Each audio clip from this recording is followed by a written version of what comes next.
I have accumulated so many books that I've given up all hope of organizing them. My most important book has been translated, I think, into 26 languages. 26 languages? Yeah. Wow. It's very hard to say. Thank you very much, Professor Mearsheimer. Thank you for letting us do the interview at your home in Chicago. My pleasure. So now we have the two least popular presidential candidates in the U.S. history, in a sense. So what does this say about the U.S. politics nowadays? I think it's quite clear that with regard to both Biden and Trump, the American public did not want either one of them to be running for president. And with regard to Kamala Harris, not only was she a wildly unpopular vice president, but most people, when you ask them, will tell you that she's not terribly well qualified to be president. They're not seen as the kind of heavyweights that you would expect to lead the United States, especially in these complicated times. I think all of this tells you that the American political system is broken, that there's a fundamental problem here. Why is this happening? It's very hard to say. The fact is that there's a great deal of dissatisfaction in this country, and that dissatisfaction has manifested itself in the rise of Donald Trump. So what's happened here is that the American political system is not working well for lots of people. So it's not clear whether the American political system, which many people believe, me included, is broken, can be fixed in the foreseeable future.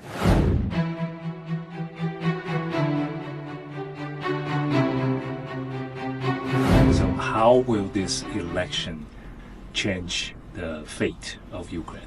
Do you think that Trump can come into the White House and in effect settle the Ukrainian war and improve relations with the Russians, and in particular improve relations with Putin?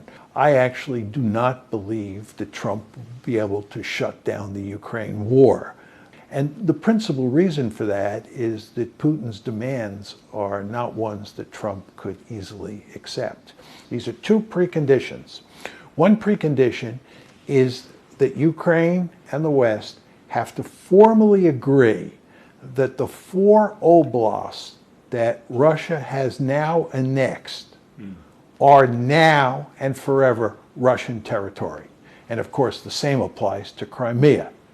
Furthermore, the Ukrainians and the Americans, here we're talking about the West, have to accept the fact that Ukraine cannot be in NATO.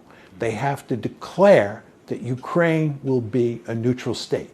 Trump's debate with Joe Biden, Trump was explicitly asked whether he would agree to those two preconditions, and he said no. I find it hard to imagine, given how much Russophobia there is in the United States, that he would be able to get away with doing that. Well, the fact is that Ukraine is already losing the war. So events on the battlefield now favor the Russians. And if the war continues, the Russians are likely to conquer even more territory. Ukraine is not going to be decisively defeated. It's going to end up as a dysfunctional rump state. But the fact is it's going to lose a huge slug of territory.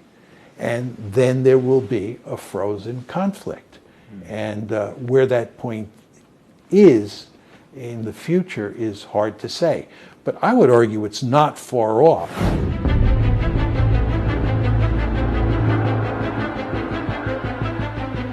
Now let's turn to Gaza. How can this upcoming election change the situation, the disastrous, tragic situation in Gaza? In the United States, we have this powerful lobby. It's called the Israel lobby. It has awesome power over policymakers, especially when it comes to making policy with regard to Israel. To put it more generally, the lobby is more powerful at the elite level. At the public level, it's less influential today than it was. And there is much less enthusiastic support toward Israel and much more enthusiastic support of the Palestinians in the public today than there was back then. So what you have today is something of a disjuncture between the public and the elites on the subject of Israel. Virtually every politician on Capitol Hill knows full well that the lobby will monitor carefully what their position is on Israel. And if they support Israel no matter what, they give Israel unequivocal support, and they need campaign contributions, the lobby will make sure that campaign contributions are funneled to them.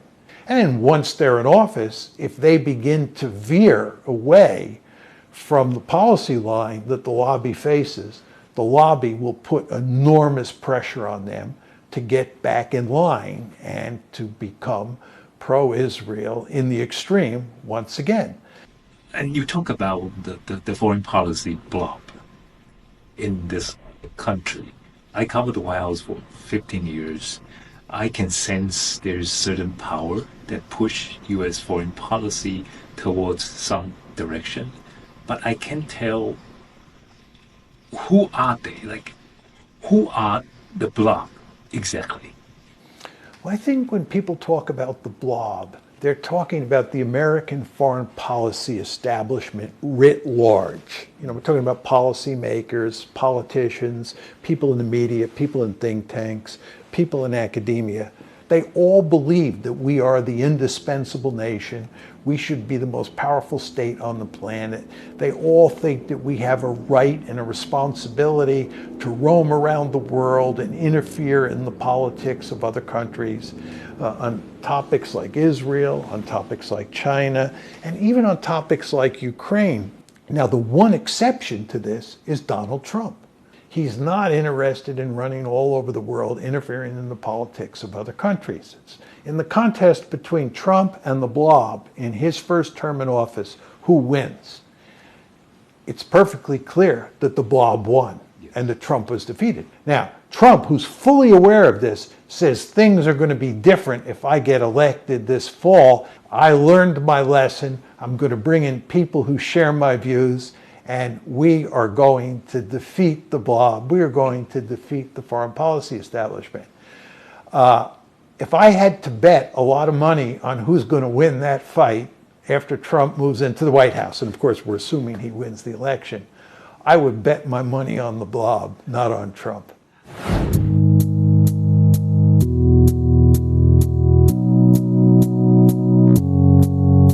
I covered Joe Biden while he was vice president, and he welcomed China's rise. But while he entered the White House, he totally changes policy to align with the blob's policy on China. How does this happen? That Biden was tougher on China than Trump was in his 4 years. Why is that the case? And the answer is simply that by 2017, by roughly 2017, China was a great power. And because it was a great power and we had left unipolarity behind, and when that happens, the United States invariably puts its gun sights on that country and goes to great lengths to contain it. It's the mere fact that China has become so powerful that has changed the nature of the relationship between these two countries. It has nothing to do with culture. It's the structure of the system. So one could argue that the conflict or the competition between the United States and China will continue as long as China has a robust economy and as long as the United States has a robust economy. And I see no sign that either economy is slowing down. So I would argue that this competition is likely to continue long after I'm dead and long after you're dead. I wish that were not the case. I think it's tragic that we have this situation, but I do think it was inevitable. And by the way, this is why my book on great power politics is called The Tragedy of Great Power Politics. This is the tragedy of great power politics. Is there any essential area that China or U.S. must work with China? Decision makers on both sides to make sure that it doesn't turn into a war. That is the key point that both sides want to keep. From 1991 up to 2017, this is when the United States is fighting lots of wars.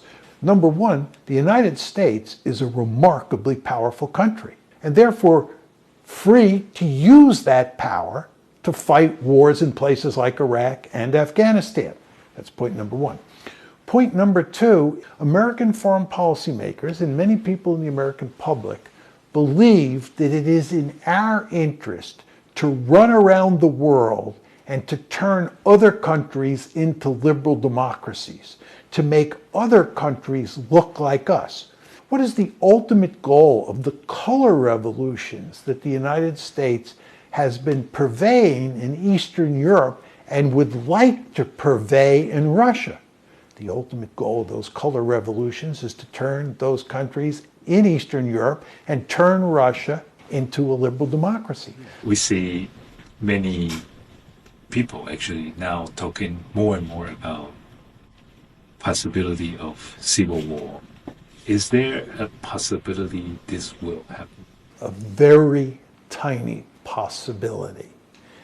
I think it's more likely that you will have political violence inside the American body politic over the course of the next decade.